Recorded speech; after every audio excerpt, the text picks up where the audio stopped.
right, you're listening to the Brycen Show, 25th of February, 2013. Happy Monday, everyone. Happy Monday. God. 5 days of bullshit, is what I call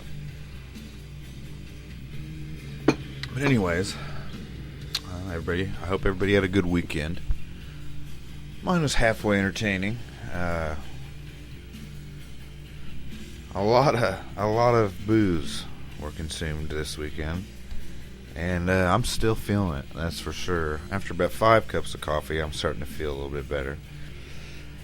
But yeah, that's how that goes. Let's see. What else happened?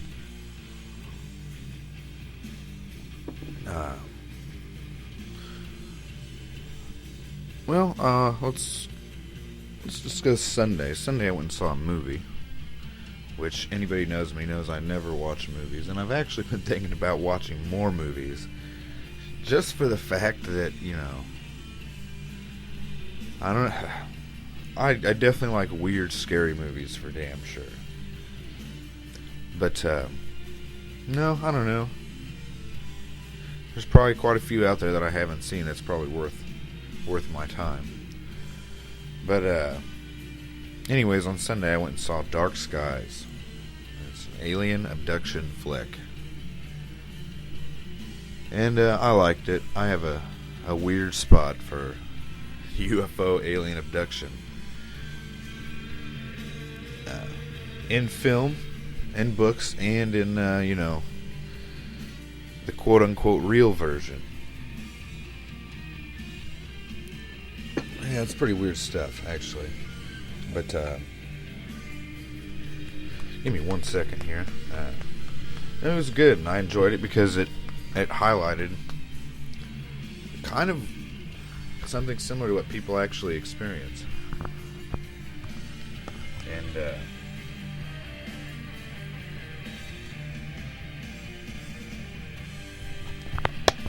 but yeah. And that's what made it pretty cool to me. But I don't know. There's something about it. It would scare the shit out of me. Like if I was asleep and woke up and there's some alien standing over me, I don't know what I would do. I think I'd become pretty damn violent, to be quite honest with you. But yeah. But something in the movie that cracked me up, and what cracks me up every freaking time, I probably shouldn't have played that song,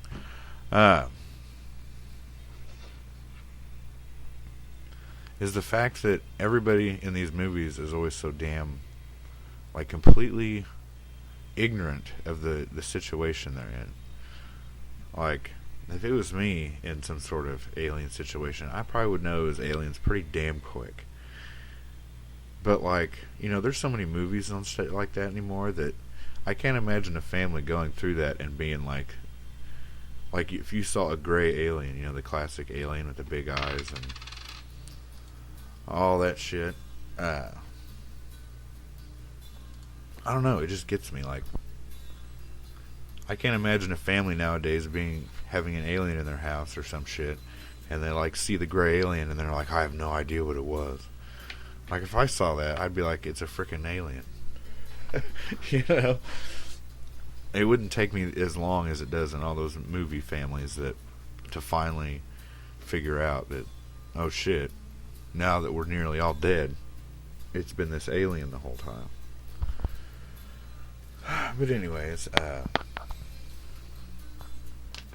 no, it's an interesting subject. Let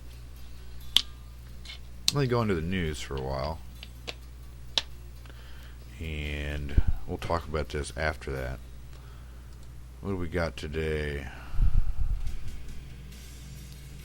Let's go to CNN.com. Why? Because I always read off Fox News, and I'm sure someone's going to get pissy about it at some point. But let's go to the world news. Oh boy.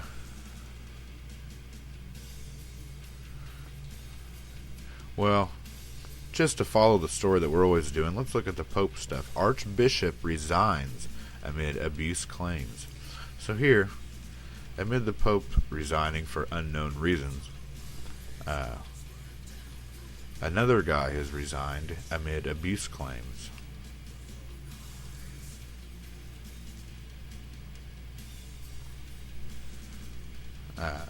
Okay, CNN.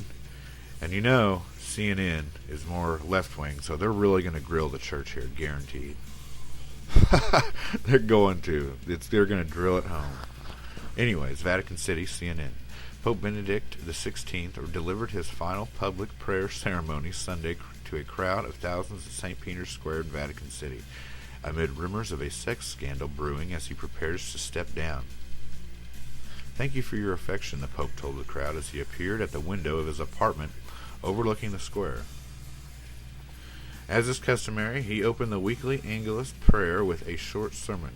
Benedict spoke on the transfiguration of Christ, one of the key moments in Jesus' life on earth, when, according to the Church, he took 3 disciples to pray on a mountain. During his prayers, Jesus was miraculously changed and filled with light.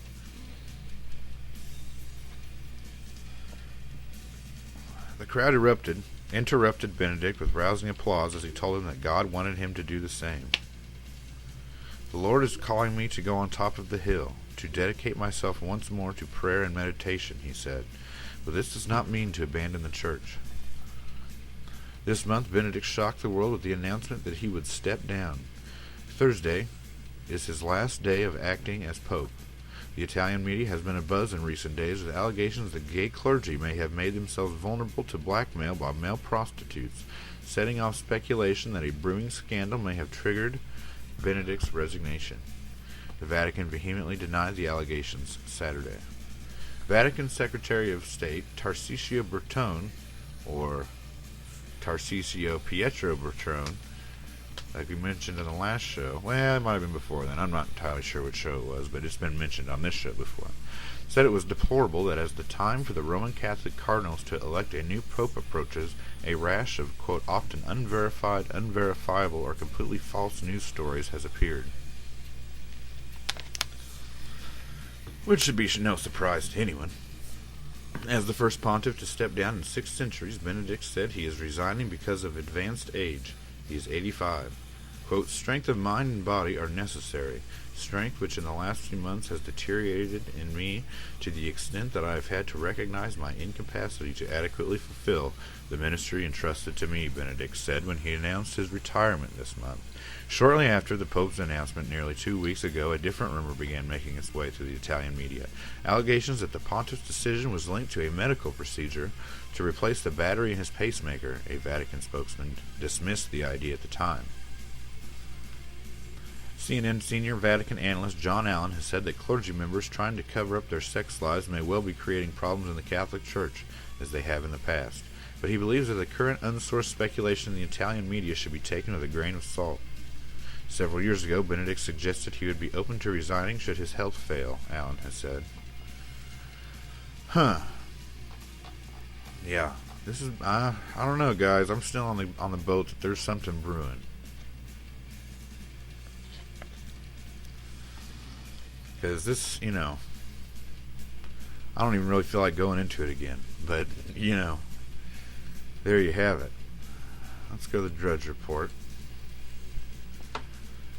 Let's see.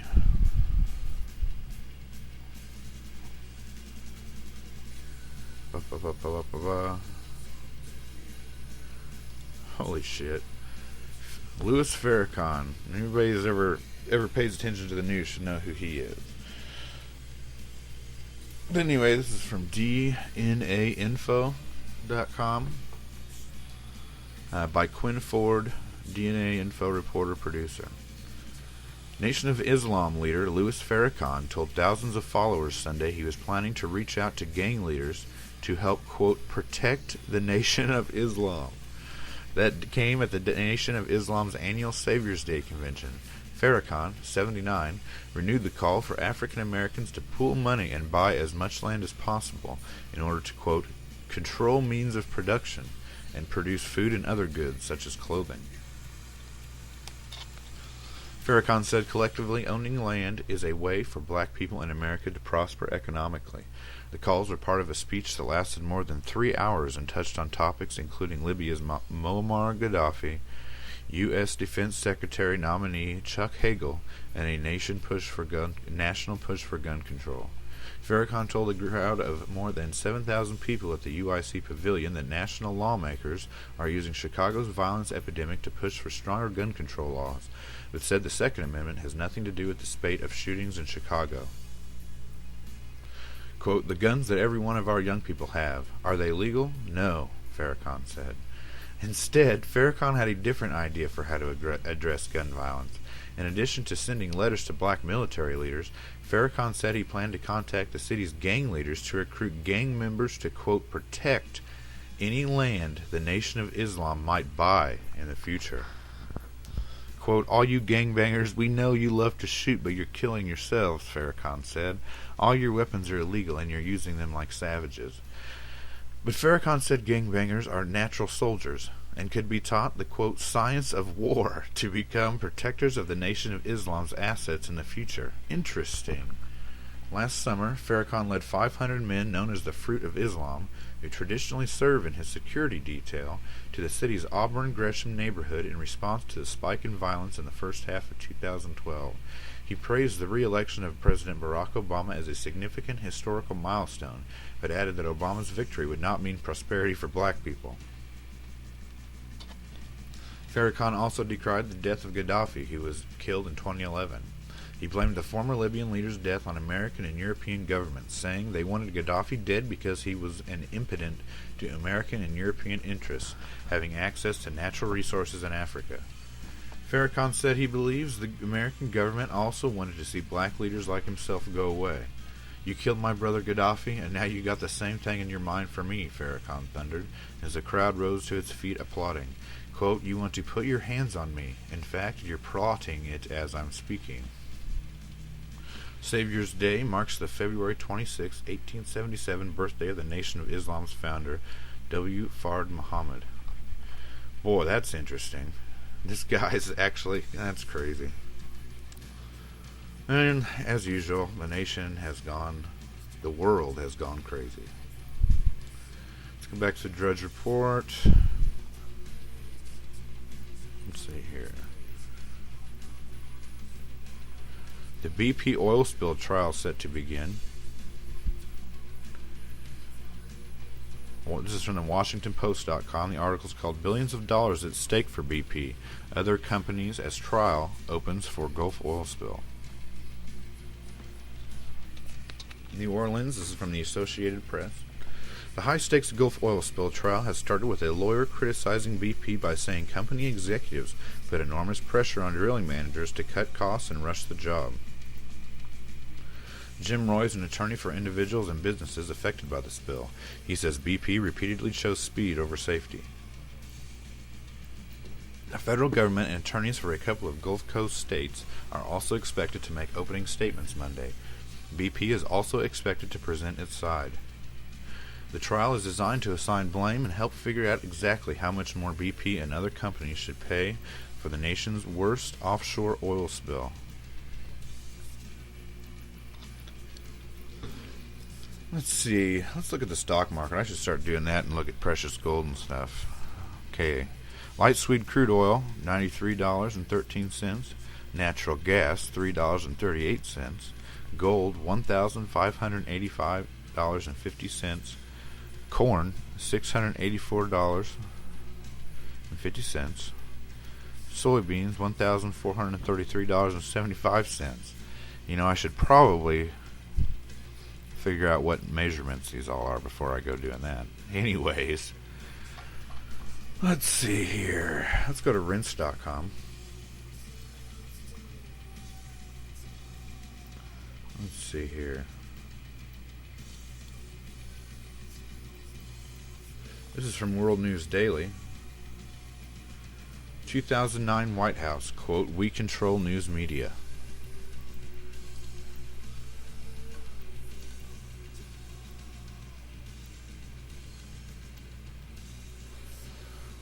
Let's see. A Politico column criticizing the Obama administration's media tactics is drawing attention. But 4 years ago, the White House communications director disclosed that Obama's presidential campaign focused on, quote, making media cover certain issues while rarely communicating anything to the press unless it was, quote, controlled. WND exposed a video of Anita Dunn speaking to the Dominican government at a videotaped conference. Her comments were given further national attention after the popular Drudge Report posted the WND story. Dunn stepped down 2 weeks after the story was released, although she said she was staying on in an advisory position. Quote, very rarely did we communicate to the press anything that we didn't absolutely control, quote, Dunn told the Dominican officials. Quote, one of the reasons we did so, many of the David Plouffe videos, was not just for our supporters, but also because it was a way for us to get our message out without having to actually talk to reporters, said Dunn, referring Obama's chief campaign manager. Quote, we just put that out there and made them write what Plouffe had said as opposed to Plouffe doing an interview with a reporter, so it was very much we controlled it as opposed to the press controlled it. Dunn said that whether it was a Plouffe video or an Obama speech, quote, a huge part of our press strategy was focused on making the media cover what Obama was actually saying as opposed to why the campaign was saying it, what the tactic was. The White House, she said, was making the press cover what we were saying. Dunn was speaking at a January 12, 2009 event hosted by the Global Foundation for Democracy and Development, which seeks to promote collaboration between the U.S. and the Dominican Republic. The event was held in Santo Domingo and was attended by the country's president.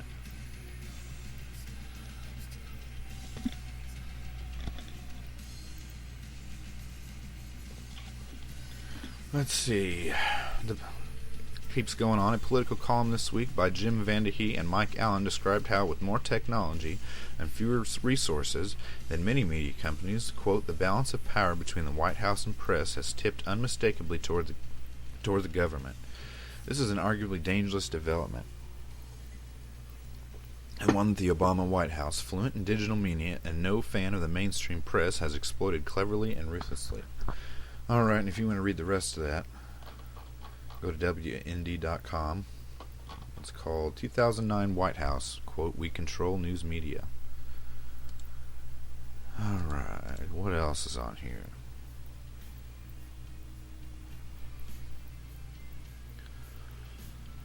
Let's see.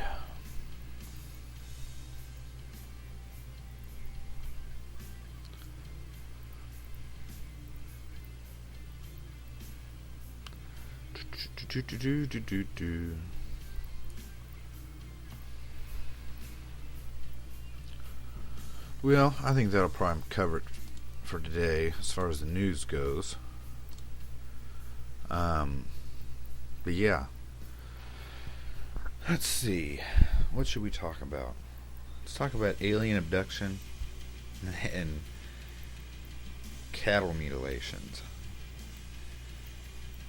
Now, I don't know if anybody's ever heard of Butch Wachowski, but he's a researcher. I think it's Pennsylvania. Basically what... My God, I should have done more research on this again.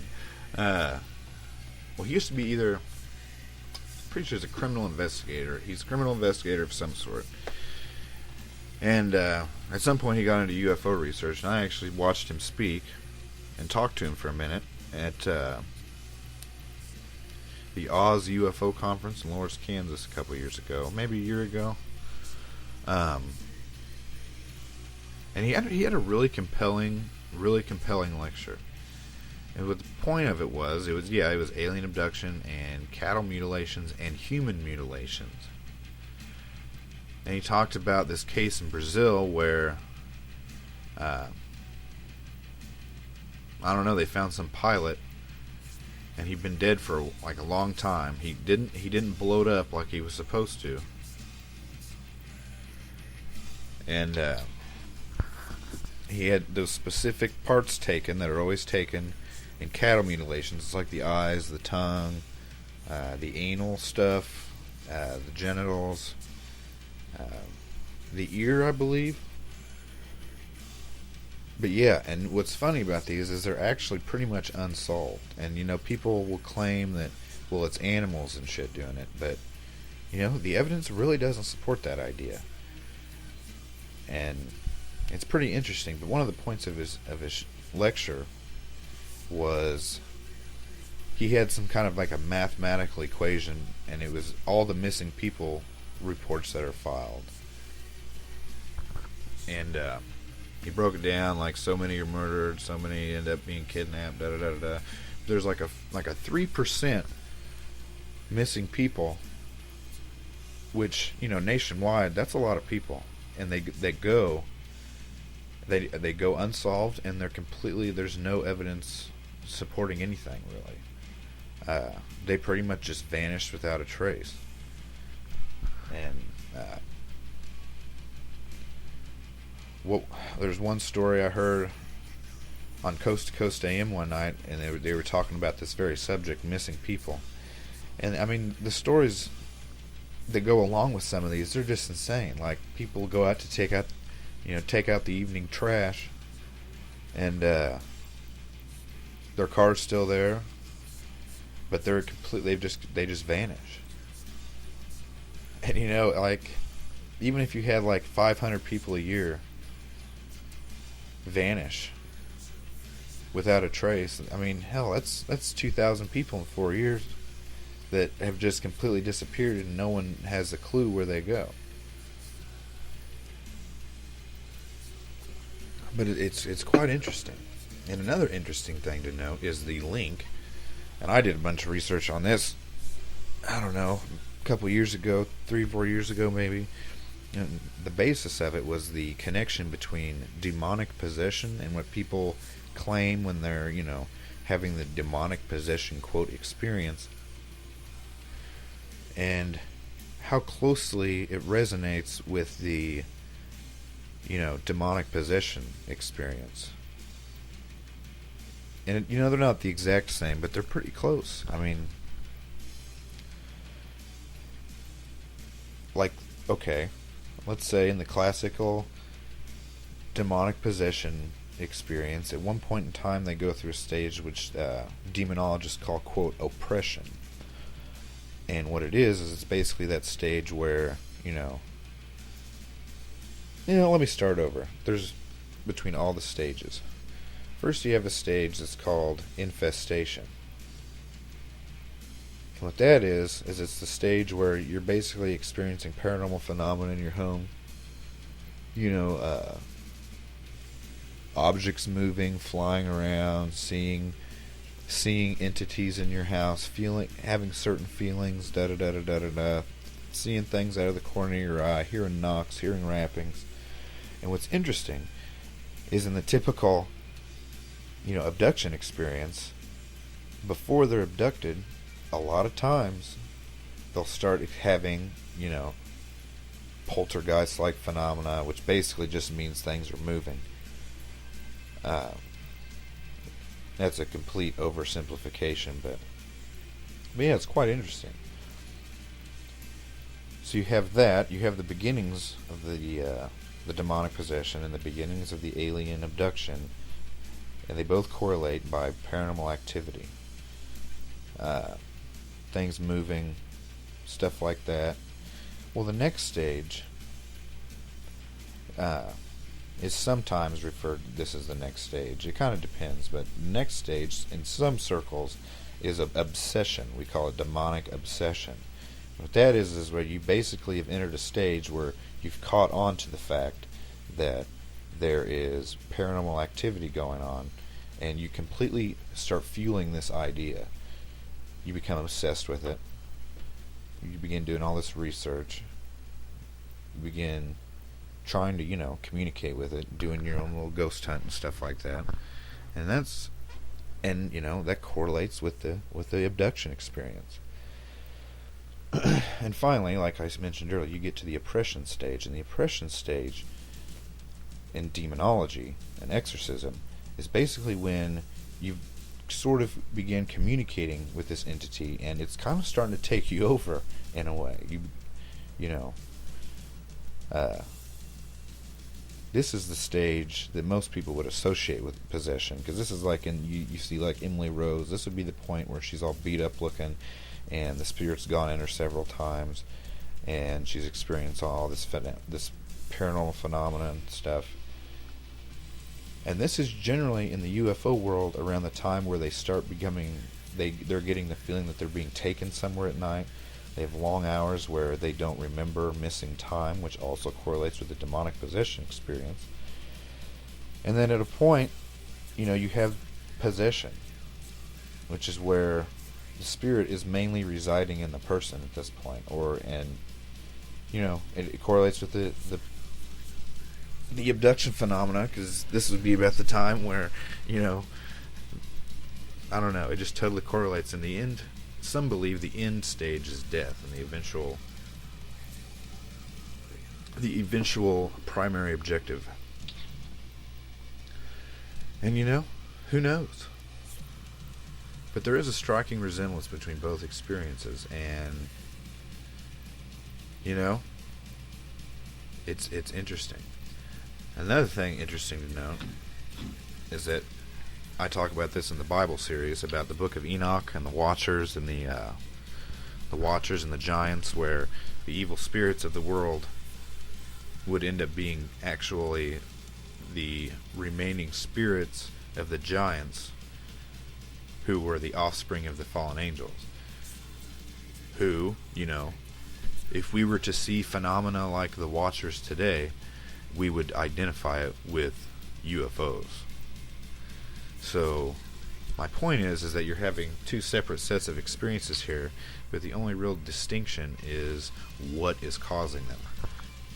Aliens from another planet, or, evil spirits wandering the earth. And, yeah, they both have experiences of being taken places.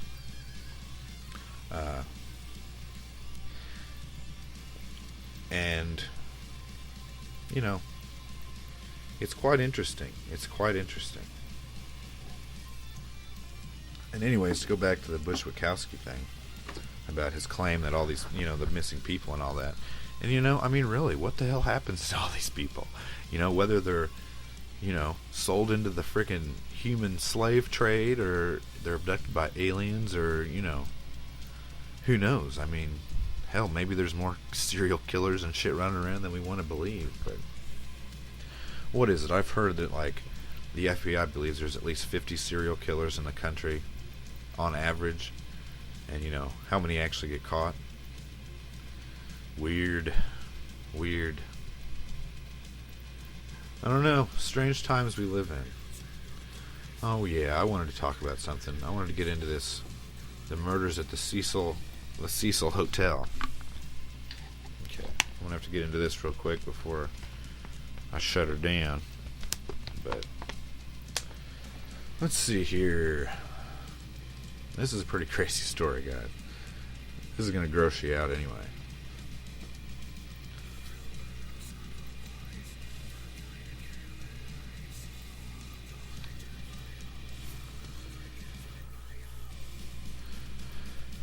And let's see here. Actually, and I believe this place, if I remember correctly, is believed to be haunted.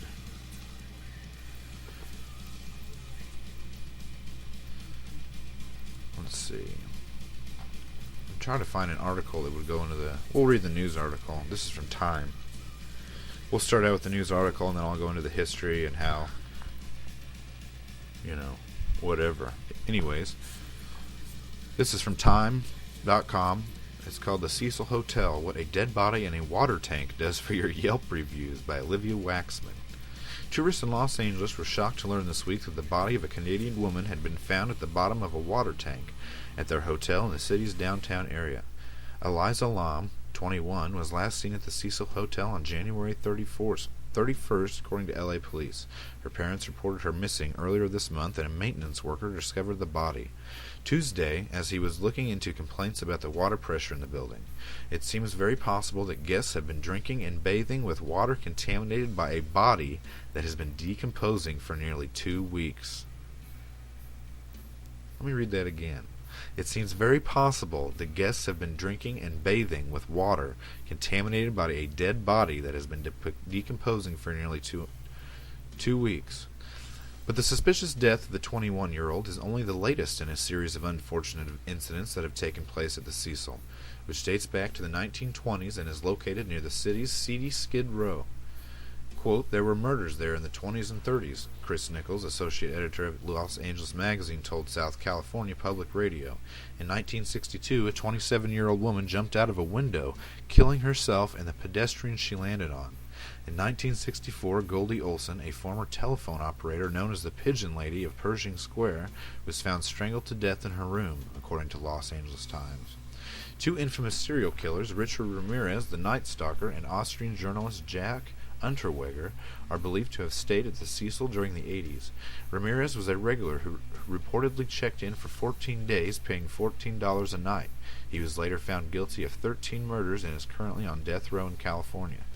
Unterweger, who had been convicted of murder in 1974 in Austria but released in the 90s, was later charged with killing 11 prostitutes while on parole, including 3 found strangled with their bras during his stay in Los Angeles. He was convicted of 9 of the murders in '94 and hung himself in his cell the following day. While the Cecil Hotel now markets itself as a boutique hotel and underwent a multi-million-dollar renovation 5 years ago, sightseeing buses still stop at the historic building as part of a Hotel Horrors and Main Street Vices tour. In 2008, a Los Angeles Times headline billed the lobby as a place where, quote, the hip and the near-homeless meet. The rooms are small. Bugs scamper across the floors, and in the dim hallways, one sometimes encounters guests who have been using drugs or alcohol. At the moment, rooms are a bargain, according to the hotel's website. Yelp reviewers agree, complaining about everything from cockroach infestations and cigarette burns in the bed sheets to homeless people loitering. In light of this week's events, there has been an influx of new reviews of the 2-star hotel. Quote, this hotel definitely offers something for the macabre tourist. But yeah, I mean, can you imagine that? Figuring out that you're drinking water that's contaminated with a dead man? Okay, let's see. Haunted.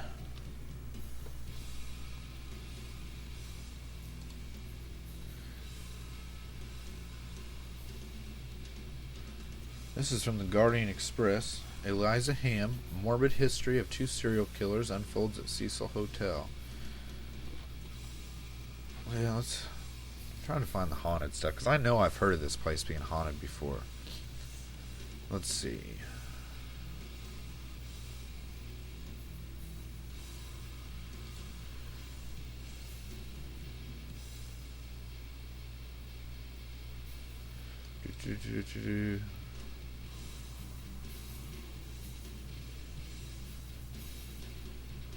Yeah, anyways, let's skip that. That's just too much. But yeah, February 25th, 2013. Oh yeah, and I just to remind everybody, I'm gonna get hit by another freaking snowstorm. It freaking sucks. I'm so sick of it. I don't even know if I can even complain anymore about it. But but yeah, I mean, here we go again. I'm gonna have to friggin' scoop the damn car out, shovel the damn drive. Hopefully at work we stay open so I don't have double the friggin' work. But yeah, anyways, have a good one, guys. Happy Monday.